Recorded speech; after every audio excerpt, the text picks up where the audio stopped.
नाज़रीन, दादू में रमज़ान शरीफ जो भलारो महीनो ईंदे ही महांगाई चोट चढ़ी वई। फ्रूट भाॼियुनि समेत ॿियनि खाधे पीते जी शयुनि जा अघ आसमान सां ॻाल्हियूं करण लॻा आहिनि। इन हवाले सां ॾिसूं था नवीद कुरैशी जी हीअ रिपोर्ट।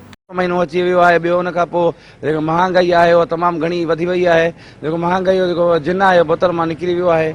आम वापी शयूं आहिनि, सब्जियूं आहे, फ्रूट आहे, उन जा अघु महांगा थी विया आहिनि। ग़रीब वीचारो सख़्तु परेशान आहे। माण्हू सब्जी ऐं फ्रूट ई नथा ख़रीद करे सघनि त माण्हू कपिड़ा छा ख़रीद करे सघंदा।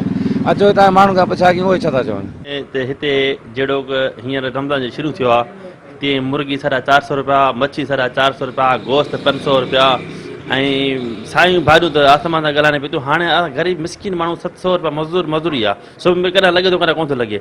हाणे वीचारो खाए त आख़िर छा खाए। साईं हे रमज़ान शरीफ़ जे जेके जिन जे करे महांगाई थी वई आहे। हिकु त रमज़ान शरीफ़ आहे, ठीकु आहे।